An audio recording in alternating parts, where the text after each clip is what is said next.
stuck at a few units. Maybe you've bought a house, a single family rental house, maybe a duplex, maybe a couple of duplexes, and you're stagnant. God forbid there's no cash flow there. Turn on YouTube or you listen to assholes like us talking about financial freedom and scale, and you're like, WTF, how do I get to that? Let's get to the heart of the matter. Like, I think a lot of the people that are like in our elites, like in our mastermind that we have, the ones that I think we resonate the most with are the ones that have had some success. They have a few units, but they're like, how do I break through? How do I truly scale? And this was the same conversation you and I had in this very office in 2017, 2018. Like how do people do it? And so I think I wanted to, Mitch wanted, I don't know what Mitch wanted to talk about. It was dumb anyway, but I wanted to talk about how do we help people? Like, what are actionable steps that you can do to, like, break through and start scaling and like achieving time freedom, and have the freedom you want. Mitch, Obi-Wan Kenobi, man, what do you do? Yeah, well, every week we always want to come up with these topics that are like impactful, and this is definitely an impactful topic. And the truth is, I came up with it. I asked Travis what we should talk about, and he went silent on the phone. He had a small brain aneurysm, and then he was like, "We should talk about buying real estate," which is anyway not creative at all, and probably not valuable because we need to be more specific than that. So that's actually true. It's actually true. Okay, I'll give you that. It's very true. So I do love this topic because here's what I tend to believe. I tend to believe that it's not rare to buy duplex or triplex or 4 or 5 units or whatever. Now, good on you if you do that. That's awesome, because I think you can have some pretty big wins with small properties over time, especially over a long time. It's not rare to do that, but what's rare is to find people who break through that like 10 units, and even more rare, like 50 to 100 units. And by the way, our whole tribe is 0 to 100 units, right? Our book is 0 to 100 units. Our whole mastermind is built on getting people to 100 units. And the reason is, once we get people to 100 units or so, they can go as far as they want because they have the model, they have the framework to go to thousands of units, right? We're working on, yeah, exactly. We're working on, getting towards 700 units or so in our company. So once you have that framework, you can scale as far as you want. But getting that framework is the key. And I think that's what we want to talk about today is like, how do you, if you're sitting with 4 or 5 units and you're like, you're mowing the lawns, you're screening tenants, you're collecting rent, all of those things, how do you go from there and actually achieve some sense of scale so you can scale your equity and you can scale your cash flow and you can eventually scale your time, getting your time back? I think I'm going to say the first thing. The very first thing I think that you need to do is you got to stop managing your properties. Okay. I think you can learn a lot from managing properties and it's great for a year or two or whatever. But if you continue managing your properties, you're trading your time for a rather low dollar per hour task. And that's a big, big, big no-no. And I think people do that all their lives. They're like, again, mowing the lawns, they're fixing the toilets, they're screening tenants, they're working with contractors, they're doing all these things. But that to me is not an investor. That's a maintenance person. That's a manager. You're playing different roles that you shouldn't be. Construction guy. I'm going to install some cabinets. I'm going to put some if you want to be an investor, then you got to be an investor. An investor is going to hire a manager to take care of that, even if it costs a little extra money and it costs you some of that cash flow. So I'm going to say the very first thing is get out of the management game. Yes, absolutely. Tactically, I think that's the first thing you do. And if you're sitting at 0, like, yeah, go manage some duplexes for a while. Like, figure that out. But it's underwrite the property. Yeah, underwrite the property initially to like have a manager eventually. I think also before you even get into that, like, ask yourself this question, and the answer isn't wrong. Whatever the answer is, it's not wrong. Why? Why are you actually wanting to scale to hundreds of units? Why do you want, because real estate's not easy. Scaling's not easy. Sure. It's not like social media where people log in and see somebody closing a 100-unit apartment complex. And no, it's tough. It's tough. Yeah. Like, why do you want to? Maybe you have a W-2 job. Maybe you're self-employed. Maybe you've got a few units that, you're treating as an investment. This is part of my retirement portfolio. I've got stocks, I've got bonds, I've got crypto, I've got some real estate, whatever the case is. But why do you want to scale? Because scaling in real estate is not easy. It requires setbacks. It requires a learning. Like, you could read our book, you can take our 52 video course accelerator, you can join our mastermind, you can do all these things. It still freaking hard. And so I think you need to stop and go like, and if the answer is like, I don't really know. In fact, I had this epiphany some time ago where I was working out like crazy, like just grinding, working out and fitness and fitness and fitness. And someone said like, why?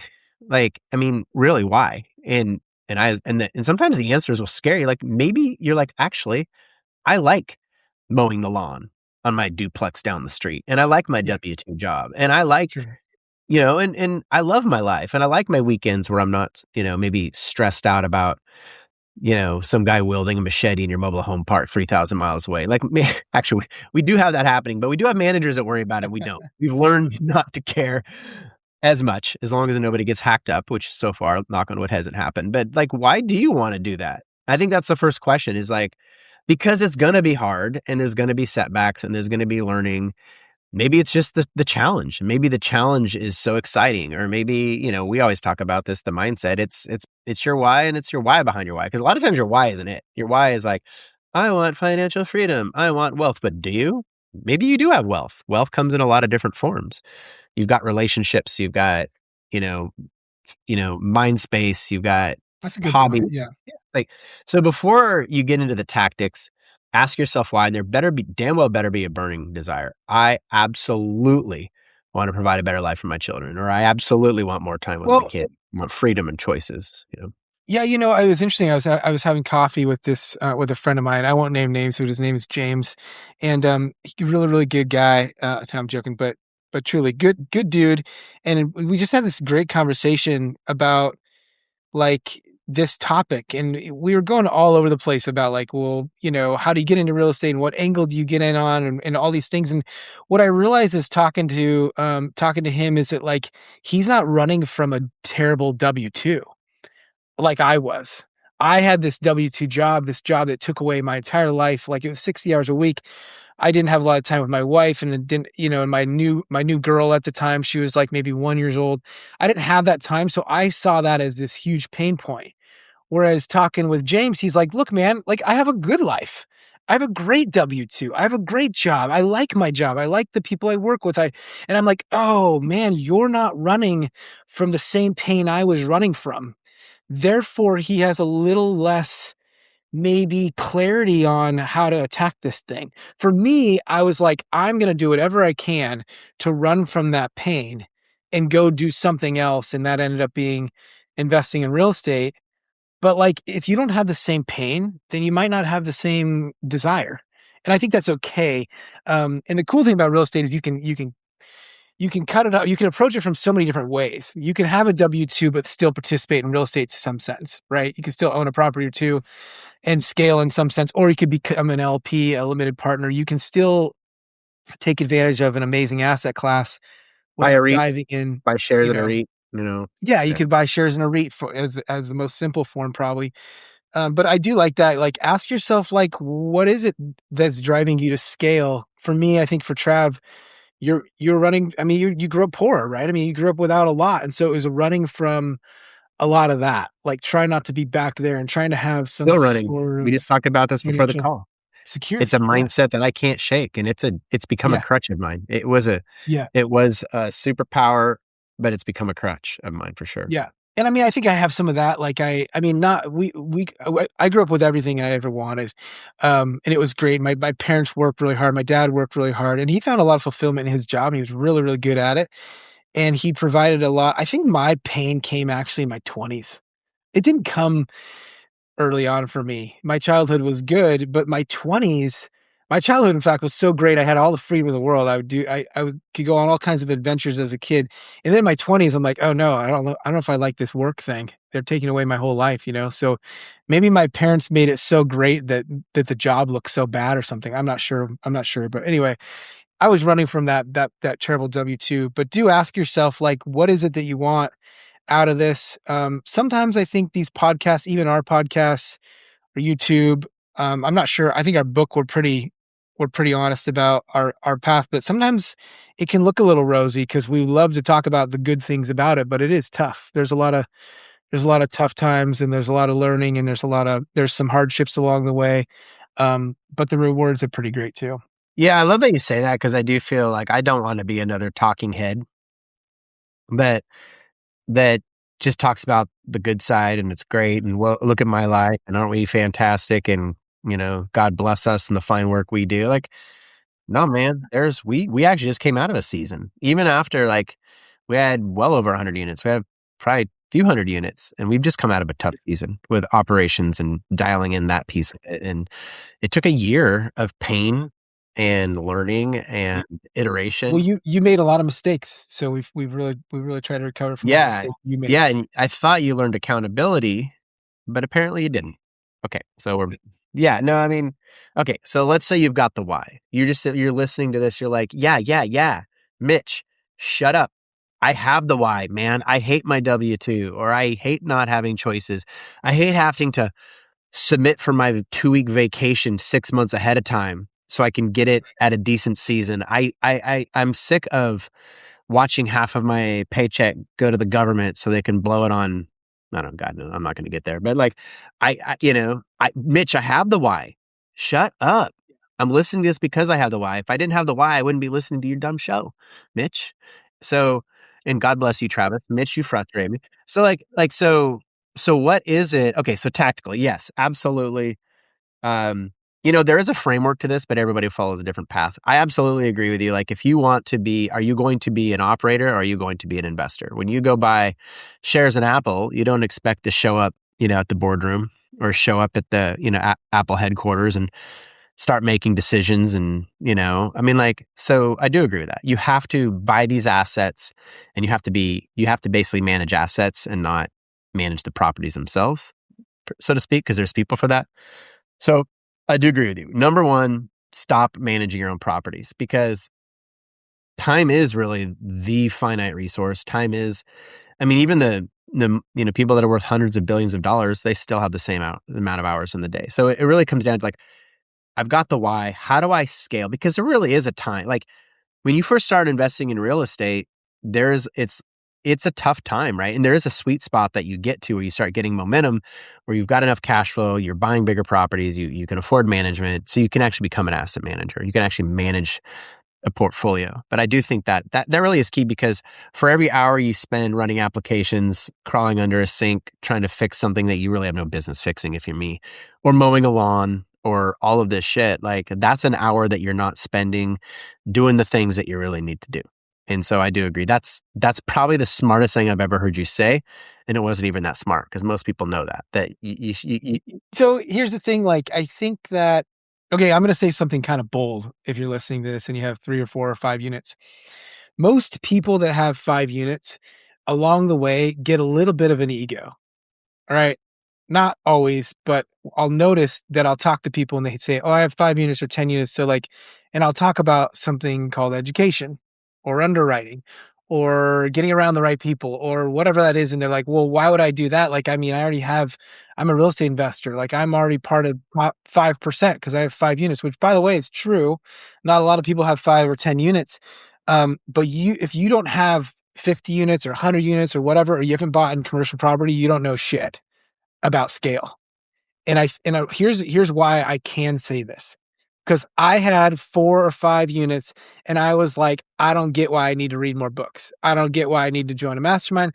I don't get why I need to go on some retreat and talk to somebody else who's scaling whatever. I'm a real estate investor already. I've already kind of arrived and I did not know shit. You've got to realize, first of all, you got to get humble and realize if you're going to go to hundreds of units, you've got a lot to figure out.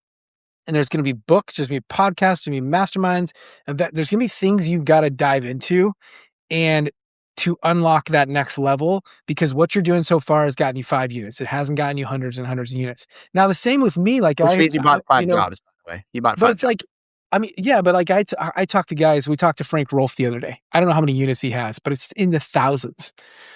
I'm all ears with that guy because guess what? I don't have thousands of units, and therefore I don't have the tools yet to get me there. I'm trying to build that, but like, there's things I need to gain. There's perspectives, there's approaches, there's contacts, there's experience that I need to gain. So if you're sitting at a couple units, realize there's a lot of learning yet to do. And you need to start unlocking different concepts like forced appreciation. You need to understand syndication and the 504, the Reg D 504B that we use to raise money. and you need to understand how to put together deals and underwrite deals, and you understand DSCR and cash on cash. And I'm not saying these things like intimidate you. I'm just saying that like in order to unlock those doors and walk through, you've got to have a learning mindset, like a forever learning, humble mindset, or else you're going to stay underneath that 10 units and you're going to be busy doing it because you're managing your own properties. Right. I mean, I think that's right. I love that you said you don't know shit because, I mean, we still don't know shit. We talked to Frank Rolfe the other day. Frank, that guy, what, he owns 250 parks? Like, I'm like, okay, like tail between my legs. Frank, tell me the way, because this guy is incredible. We still don't know shit. We're still learning. We're on our journey, but yeah, you gotta humble yourself for sure.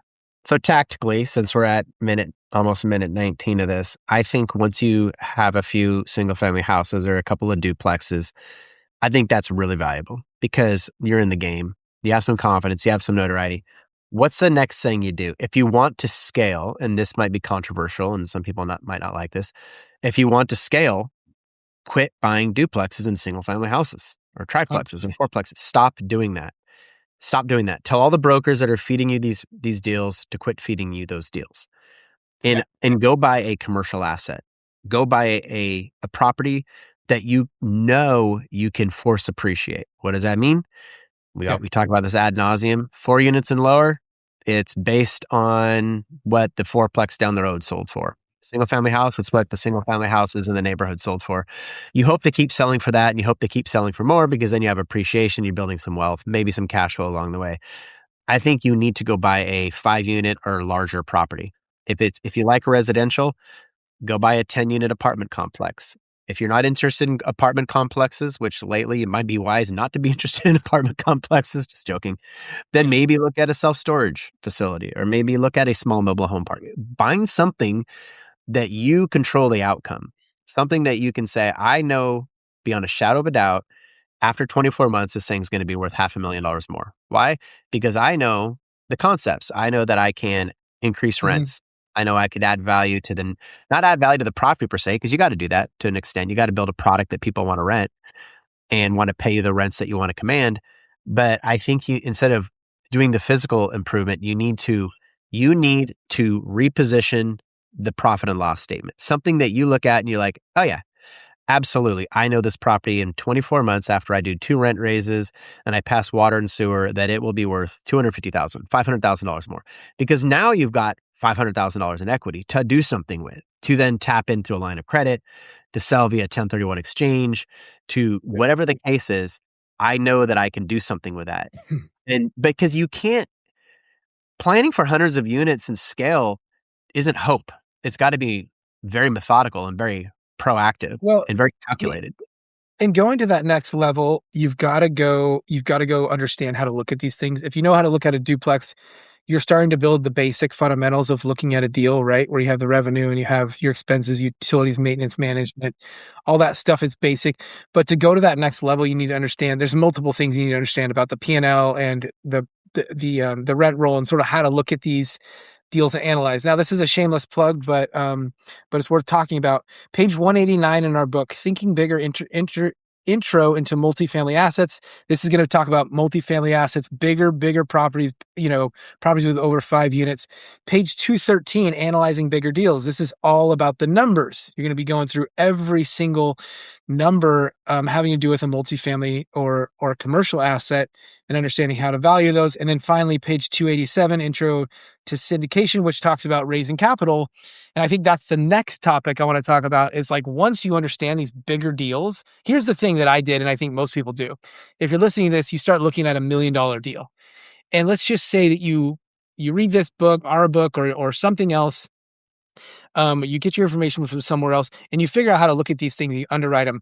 And then you come to this point where you say, okay, that's great. I get this thing, even if you're at 100%, but it's going to cost $350,000 to get into. And then the very first thing you do is you look at your own bank account and you say, I don't have $350,000 and the door's closed for me. So in our book and along our path, we realized that like we need to go raise capital. Gabe didn't raise capital on the way up. He found amazing deals with very low down seller financing, which is also amazing. Basically, he raised the capital from the seller. in essence, because it's got to come from somewhere. So for us, though, we realized that we need to go raise capital in order to take down these awesome assets. So go for bigger deals, learn how to underwrite them, how to look at them, how to structure them, and then learn the game of raising capital. And raising capital, by the way, is not sitting down and asking your mother-in-law for some money.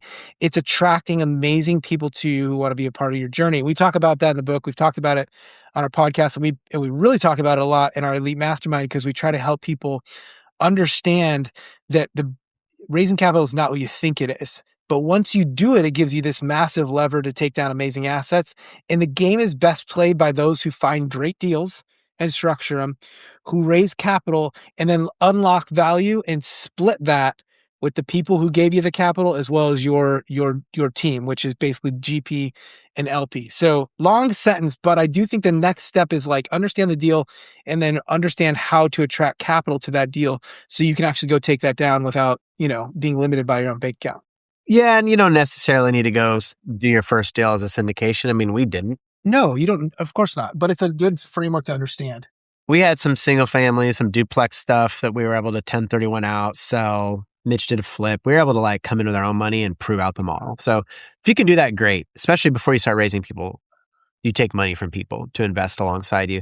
Well, but you also don't need to do it right away, but you've got to start to understand the linear path that you're on. Well, the linear path is also, become a thought leader, right?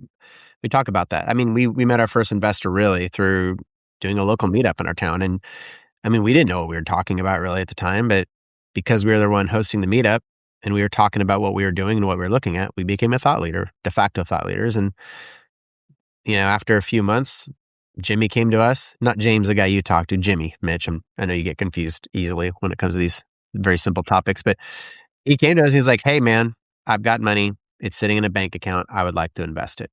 And we were very, very, very careful. We had already done our first mobile home park, and our first deal with him was a mobile home park because we knew that we could force appreciate it. We understood how to manage the asset.